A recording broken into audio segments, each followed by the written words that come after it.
ഇതിലായിരിക്കുന്ന എല്ലാ പ്രിയപ്പെട്ടവർക്കും കർത്താവായ യേശുക്രിസ്തുവിൻ്റെ നാമത്തിൽ സ്നേഹവന്ദനം. എൻ്റെ പേര് ഐസക് മത്തായി. മത്തായിയുടെ സുവിശേഷം 7-ാം അധ്യായത്തിൻ്റെ 1-2 വാക്യങ്ങൾ. നിങ്ങൾ വിധിക്കപ്പെടാതിരിക്കേണ്ടതിന് വിധിക്കരുത്. നിങ്ങൾ വിധിക്കുന്ന വിധിയാൽ നിങ്ങളെയും വിധിക്കും. നിങ്ങൾ അളക്കുന്ന അളവിനാൽ നിങ്ങൾക്കും അളന്നു കിട്ടും. യേശുവിൻ്റെ കാലഘട്ടത്തിൽ ജീവിച്ചിരുന്ന പരീശന്മാർ യഹൂദ നിയമങ്ങളുടെയും പാരമ്പര്യങ്ങളുടെയും കാവൽക്കാരായ നേതാക്കന്മാരായിരുന്നു. ശാസ്ത്രിമാർ യഹൂദ മതത്തിലെ ദൈവശാസ്ത്രജ്ഞാനികളായിരുന്നു. ഇവരുടെ ജീവിതത്തിൻ്റെ ഇരട്ടത്താപ്പ് നയത്തെ വിലമതിച്ചുകൊണ്ട് കർത്താവ് കപടഭക്തിക്കാരെ എന്നിവരെ അഭിസംബോധന ചെയ്യുന്നത് ഒരു സർവ്വസാധാരണ സംഭവമായിരുന്നു. പ്രവൃത്തിയിൽ വരാത്ത പ്രസംഗം, വേഷഭക്തി, ചടങ്ങുകളുടെ ബാഹുല്യത്തിൽ ഞെരുങ്ങുന്ന വിശ്വാസ അധികാര പ്രവണത, ഏകാധിപത്യം, പ്രകടന താൽപ്പര്യവും, അങ്ങനെ വെറും പൊള്ളയായ ബാഹ്യഭക്തി എന്നീ വിഷയങ്ങളിൽ തങ്ങളുടെ ജീവിതം കുടുങ്ങിക്കിടക്കുമ്പോൾ തന്നെ തങ്ങളെ തന്നെ അളക്കുന്ന തോതിൽ നിന്ന് വ്യത്യാസമുള്ള ഒരു തോതുകൊണ്ട് മറ്റുള്ളവരെ അളക്കുന്ന ജീവിത ശൈലിയായിരുന്നു ഈ കൂട്ടർക്കുണ്ടായിരുന്നത്. അതായത് ഒരു യഥാർത്ഥ വിശ്വാസി ഇത്തരം 2 തോത് വെച്ച് പുലർത്തുന്നവരാകരുതെന്ന് യേശു കർത്താവ് നമ്മോട് ആവശ്യപ്പെടുന്നു. വായിച്ച വേദവാക്യത്തിലേക്ക് നാം നോക്കുമ്പോൾ അതിപ്രധാനമായ വിധിയെക്കുറിച്ച് പറഞ്ഞുകൊണ്ട് കർത്താവ് സ്വയം പരിശോധന അല്ലെങ്കിൽ ഒരു വിധിക്കുന്ന വിധിയെക്കുറിച്ച് ഇവിടെ പ്രസ്താവിച്ചിരിക്കുന്നു. പ്രധാനമായി വിധിക്കുന്നതിൻ്റെ വിപത്ത് ചൂണ്ടിക്കാണിച്ചുകൊണ്ട് വിധിക്കുന്നത് യേശു വിലക്കിയിരിക്കുകയാണ്. ലൂക്കോസിൻ്റെ സുവിശേഷം 6-ാം അധ്യായത്തിൻ്റെ 37 പറയുന്നത്, വിധിക്കരുത് എന്നാൽ നിങ്ങളെയും വിധിക്കുകയില്ല. ശിക്ഷയ്ക്ക് വിധിക്കരുത് എന്നാൽ നിങ്ങൾക്കും ശിക്ഷാവിധി ഉണ്ടാകുകയില്ല. ക്ഷമിക്കുവിൻ എന്നാൽ നിങ്ങളോടും ക്ഷമിക്കും. സ്തോത്രം. വിധിക്കുക എന്നതിന് വിവേചിക്കുക, വിലയിരുത്തുക, തിരിച്ചറിയുക എന്നെല്ലാം മീനിങ്ങുകളുണ്ട്. നാം വിവേചന ബുദ്ധിയുള്ളവരായിരിക്കേണ്ടതാണ് ആവശ്യം. എന്നാൽ സഹാനുഭൂതിയില്ലാത്ത സ്വയനീതീകരണത്തോടെ കപടഭക്തിയുടെ കുപ്പായമിട്ടുകൊണ്ട് മറ്റുള്ളവരെ വിധിക്കുന്ന പ്രവൃത്തിയാണ് ഇവിടെ ചൂണ്ടിക്കാണിച്ചിരിക്കുന്നത്. യേശുവിൻ്റെ ഉപദേശത്തിൻ്റെ ബേസ് തന്നെ ക്രൈസ്തവ സഹോദര്യ ബന്ധത്തിൻ്റെ കെട്ടുറപ്പിനായി മറ്റുള്ളവരെ ആത്മീയമായി സഹായിക്കേണ്ടതും വചനവിരുദ്ധമായ തെറ്റുകളെ ചൂണ്ടിക്കാണിക്കേണ്ടതും യഥാർത്ഥ ആത്മീയരുടെ ഉത്തരവാദിത്തമാണ്. ക്രിയാത്മകമായ വിവേചനം അനിവാര്യമാണ്. പക്ഷേ അത് സ്വന്തം തെറ്റുകളെ ഗ്രഹിക്കാതെയോ സ്വന്തം അളവുകോലിന് ഒത്ത വിധമോ ആകരുത്. ഈ ആശയം നാം അല്പം കൂടി വിശദമായ രീതിയിൽ ചിന്തിച്ചാൽ മത്തായിയുടെ സുവിശേഷം 23-ാം അധ്യായത്തിൻ്റെ 3 മുതൽ 31 വരെയുള്ള വാക്യങ്ങളിൽ കർത്താവ് തന്നെ ഇതിനെക്കുറിച്ച് വിവരിക്കുന്നുണ്ട്. മറ്റുള്ളവരെ സ്വകാര്യ ജീവിതത്തിലേക്ക് എത്തി നോക്കി അവരുടെ മേൽ വിധി പ്രസ്താവിക്കുന്ന രീതി സർവ്വസാധാരണയാണ്. ഈ മാനുഷിക വീഴ്ചയിൽ നാം പങ്കാളികളാകാറുണ്ട്. നമ്മെല്ലാവരും പങ്കാളികളാകാറുണ്ട്. മറ്റുള്ളവരെ വിധിക്കുന്നതിൽ നമ്മുടെ ബുദ്ധിയേക്കാൾ കൂടുതൽ പ്രവർത്തിക്കുന്നത് നമ്മുടെ സ്വയനീതീകരണത്തിലുള്ള താൽപ്പര്യമാണ്. ഈ അധമമായ ജീവിതശൈലിക്ക് ഒരു പ്രതിവിധിയാണ് കർത്താവിൻ്റെ വാക്കുകൾ. സ്തോത്രം. നിങ്ങൾ വിധിക്കപ്പെടാതിരിക്കേണ്ടതിന് വിധിക്കരുത്. ക്രിസ്ത്യാനികൾ ഈ ലോകത്തിൽ വിധികർത്താവല്ല, മറ്റുള്ളവരെ സഹായിക്കുവാൻ കടപ്പെട്ടവരാണ് നമ്മൾ. റോമാലേഖനത്തിൻ്റെ 2:1 പറയുന്നത്, അപ്പോസ്തലനായ പൗലോസ് ഇവിടെ പറയുന്നത്, അതുകൊണ്ട് മറ്റുള്ളവരെ വിധിക്കുന്ന മനുഷ്യ, നിനക്ക് ഒഴിവ് കഴിവ് ഒന്നുമില്ല. അന്യനെ വിധിക്കുന്നതിൽ നീ നിന്നെ തന്നെ കുറ്റം വിധിക്കുന്ന നീ അത് തന്നെ പ്രവർത്തിക്കുന്നു. റോമാലേഖനത്തിൽ വീണ്ടും അപ്പോസ്തലനായ പൗലോസ് എടുത്തു പറയുന്നത് മറ്റൊരുവൻ്റെ ദാസനെ വിധിപ്പാൻ നീ ആര്? ഇവിടെ വിധിക്കുക എന്നതിന് പകരം ആരോപണം, വിമർശനം എന്ന വാക്കുകൾ ഉപയോഗിക്കാറുണ്ട്. ഒരു മനുഷ്യനെ വിമർശിക്കുവാനും തേജോവധം ചെയ്യുവാനും വളരെ എളുപ്പമാണ്. എന്നാൽ ഒരു വ്യക്തിയെ എൻകറേജ് ചെയ്യുവാൻ വളരെ പ്രയാസമാണ്. ഒരു വിശ്വാസിയെ സംബന്ധിച്ചിടത്തോളം താൻ പരിശുദ്ധാത്മാവിൻ്റെ നിർദ്ദേശങ്ങൾക്ക് കീഴ്പ്പെടുന്നത് കൊണ്ട് വിശ്വസ്തരായ സഹോദരങ്ങളുടെ കൃപയോടും സ്നേഹത്തോടും കൂടിയ ശാസന അനിവാര്യമാണ്. ദൈവമക്കൾ മറ്റുള്ളവരിൽ നിന്നുള്ള ആത്മീയ നിർദ്ദേശങ്ങളും ശാസനകളും സ്വീകരിക്കുന്നതിന് തയ്യാറായിരിക്കണം. നമുക്കത് ആവശ്യമാണെന്നു മാത്രമല്ല, അപ്രകാരം ചെയ്യുവാൻ വേദപുസ്തകം നമ്മെ അനുശാസിക്കുന്നു. മറ്റുള്ളവരുടെ ശാസന ലഭിക്കുമ്പോൾ നാം എന്ത് ചെയ്യണം? നമ്മുടെ ആത്മീയതയെ നാം തന്നെ ഒന്ന് അളന്നു നോക്കണം.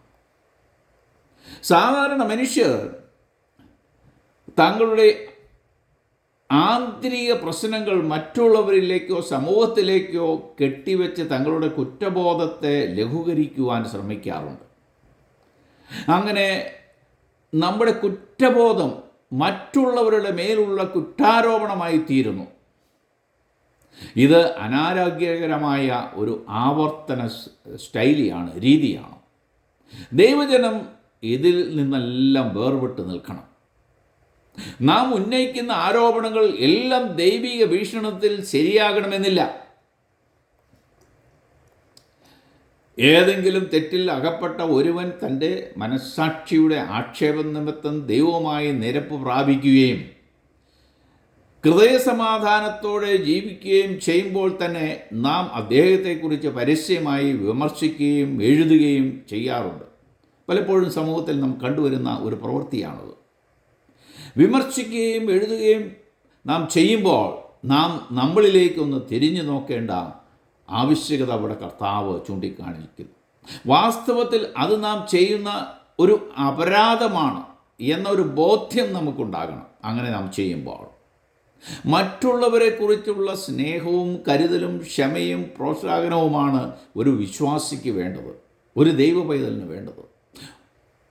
3 പ്രത്യേക കാരണങ്ങളാൽ നാം മറ്റുള്ളവരെ വിധിക്കുവാൻ യോഗ്യരല്ല. 1, നമുക്കൊരു വ്യക്തിയുടെ ആത്മീയ നിലവാരത്തെക്കുറിച്ചോ വ്യക്തിത്വത്തെക്കുറിച്ചോ പൂർണ്ണമായ അറിവ് ഒരിക്കലും ഉണ്ടാകുകയില്ല. മനുഷ്യൻ അപൂർണനാകിയാൽ വിട്ടുവീഴ്ചയില്ലാതെ നിഷ്പക്ഷമായി ഒരു വിധി പറയുവാൻ പ്രയാസമാണ്. 3, ഒരു മനുഷ്യൻ മറ്റുള്ളവരെക്കുറിച്ച് വിധി പ്രസ്താവിക്കുവാൻ തക്കവണ്ണം അവൻ ശ്രേഷ്ഠനല്ല. ഈ വിഷയത്തിൽ യേശു പറഞ്ഞ നിർദ്ദേശങ്ങൾ നാം വളരെയേറെ ശ്രദ്ധിക്കേണ്ടിയിരിക്കുന്നു. നിങ്ങൾ വിധിക്കപ്പെടാതിരിക്കേണ്ടതിന് വിധിക്കരുത്. നിങ്ങൾ അളക്കുന്ന അളവിനാൽ നിങ്ങൾക്കും അളന്നു കിട്ടും. തുടർന്ന് കർത്താവ് അതിൻ്റെ 3-4 വാക്യത്തിലേക്ക് നോക്കിക്കഴിഞ്ഞാൽ, സ്വന്തം കണ്ണിലെ കോൽ നോക്കാതെ സഹോദരൻ്റെ കണ്ണിലെ കരടെടുക്കാൻ നോക്കരുത്. വിധിയെക്കുറിച്ച് യേശു എന്താണ് അർത്ഥമാക്കുന്നത്? ഇത് മനസ്സിലാക്കുവാൻ ഈ പ്രസ്താവന കൊണ്ട് വളരെ എളുപ്പമാണ്. നീതിന്യായ കോടതിയോ ജഡ്ജിയോ വേണ്ടെന്നല്ല യേശു പറയുന്നത്. പ്രത്യുത ന്യായരഹിതമായ വിധിയെയും നികൃഷ്ടമായ കപടഭക്തിയോടുമാണ് കർത്താവ് ചോദ്യം ചെയ്യുന്നത്.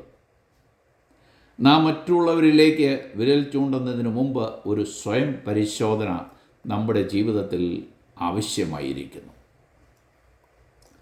മനുഷ്യർ ആത്മപരിശോധന ചെയ്തിട്ട് വേണം ഈ അപ്പം ഭക്ഷിക്കുകയും ഈ പാനപാത്രത്തിൽ നിന്ന് കുടിക്കുകയും ചെയ്യുവാനെന്ന് അപ്പോസ്തലനായ പൗലോസ് 1 കൊരിന്ത്യർ ലേഖനത്തിൻ്റെ 11-ാം അധ്യായത്തിൻ്റെ അവസാന ഭാഗത്ത് പ്രത്യേകിച്ച് എടുത്തു പറയുന്നുണ്ട്. നാം ഒരു മനുഷ്യൻ്റെ സ്വഭാവത്തെയോ പ്രേരണാശക്തിയെയോ ചിന്തകളെയോ സ്വകാര്യ ജീവിതത്തെയോ ആത്മാവിനെയോ വിധിക്കരുത്. ദൈവത്തിന് മാത്രമേ ഈ വിധത്തിൽ വിധിക്കുവാൻ കഴിയുകയുള്ളൂ. തെറ്റായ വിധത്തിൽ വിധി എഴുതിയ ഒരു പരീശൻ്റെ ദൃഷ്ടാന്തം കർത്താവ് തന്നെ ഇവിടെ എടുത്തു പറയുന്നുണ്ട്. പരീശൻ പ്രാർത്ഥിക്കുകയാണ്, ദൈവമേ, പിടിച്ചുപറിക്കാർ, നീതികെട്ടവർ, വ്യഭിചാരികൾ മുതലായ ശേഷം മനുഷ്യരെ പോലെയോ അല്ലെങ്കിൽ ഈ ചുങ്കക്കാരനെ തൊണ്ടടുത്ത് നിന്ന് പ്രാർത്ഥിക്കുന്ന ചുങ്കക്കാരനെ പോലെയോ ഞാൻ അല്ലാകിയാൽ നിന്നെ ഞാൻ വാഴ്ത്തുന്നു. നോക്കുക, ഒരു സ്വയവിധി. അടുത്തു നിന്ന് ചുങ്കക്കാരനെ പരീശൻ വിധിക്കുകയാണ്.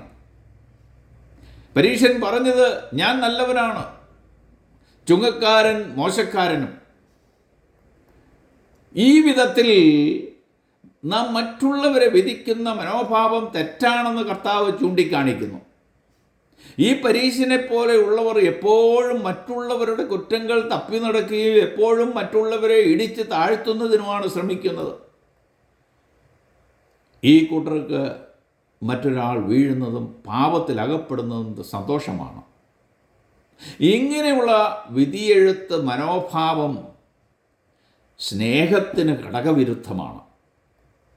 എന്നാൽ ശരിയും ആവശ്യമായ ഒരു വിധിയുണ്ട്. ഇത് ഒരാളുടെ പുറമേയുള്ള പ്രവർത്തനങ്ങളെ ബേസ് ചെയ്തുകൊണ്ട് മാത്രമായിരിക്കും നമുക്ക് വിധിക്കുവാൻ കഴിയുന്നത്. നാം പാപിയെ വിധിക്കേണ്ട, എന്നാൽ അയാളിലുള്ള പാപത്തെ വിലയിരുത്തണം. നാം പാപിയെ വിധിക്കേണ്ട ആവശ്യമില്ല, എന്നാൽ അത് അവനിലുള്ള പാപത്തെ നാം വിലയിരുത്തണം. ഒരു മനുഷ്യൻ്റെ ആന്തരിക പാപത്തെക്കുറിച്ച് കർത്താവാണ് വിധിക്കേണ്ടത്. അത് കർത്താവ് വിധിക്കും. മറ്റൊരാളുടെ പ്രവൃത്തിയും വാക്കുകളും വിധിക്കപ്പെടണം. യേശു പറഞ്ഞു, കള്ളപ്രവാചകന്മാരെ സൂക്ഷിച്ചു കൊള്ളുവിൻ. അതുകൊണ്ട് കള്ളപ്രവാചകന്മാരെയും വ്യാജ ഉപദേഷ്ടാക്കളെയും നാം തിരിച്ചറിയണം. അവരുടെ ഉപദേശങ്ങൾ വേദപുസ്തക ഉപദേശവുമായി നാം തട്ടിച്ചു നോക്കണം, കമ്പയർ ചെയ്ത് നോക്കണം. ഈ കൂട്ടർ ദൈവത്തെ അനുസരിക്കുന്നവരല്ല. ശത്രുക്കളെ നാം തിരിച്ചറിയണം. അതിന് നമുക്ക് കഴിയണം. യേശു പറഞ്ഞത് അവരുടെ ഫലങ്ങൾ കൊണ്ട് തിരിച്ചറിയാമെന്നാണ്.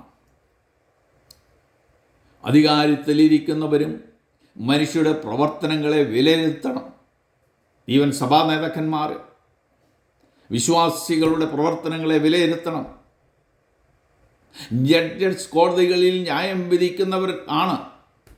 അതുപോലെ തന്നെ സഭാ നേതാക്കന്മാർ തങ്ങളുടെ കീഴിലുള്ളവരെ അച്ചടക്കത്തിന് വിധേയരാകണം. പാപം ചെയ്യുന്നവർക്ക് ശിക്ഷാവിധി നൽകണം.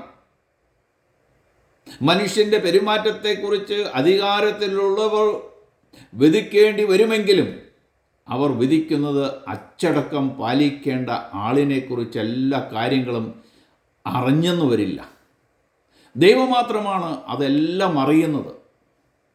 അപ്പോൾ ദൈവത്തിന് മാത്രമേ ശരിയായ വിധി നടത്തുവാൻ കഴിയുകയുള്ളൂ.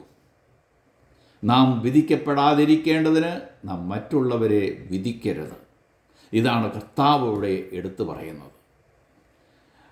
നാം ഒരു വ്യക്തിയുടെ പുറമേ കാണുന്ന അല്ലെങ്കിൽ അവൻ്റെ സ്വഭാവ രീതിയെ മാത്രമേ നമുക്ക് വിധിക്കുവാൻ കഴിയുകയുള്ളൂ. അവൻ്റെ ആന്തരികമായ അവൻ്റെ ആത്മാവിൻ്റെ സ്ഥിതി നില നമുക്കറിയത്തില്ല. അത് ദൈവത്തിന് മാത്രമേ അറിയുകയുള്ളൂ. അതുകൊണ്ട് കർത്താവ് എടുത്ത് പറയുന്നു, നിങ്ങൾ വിധിക്കപ്പെടാതിരിക്കേണ്ടതിന് വിധിക്കരുത്. നിങ്ങൾ വിധിക്കുന്ന വിധിയാൽ നിങ്ങളെയും വിധിക്കും. നിങ്ങൾ അളക്കുന്ന അളവിനാൽ നിങ്ങൾക്കും അളന്ന് കിട്ടും.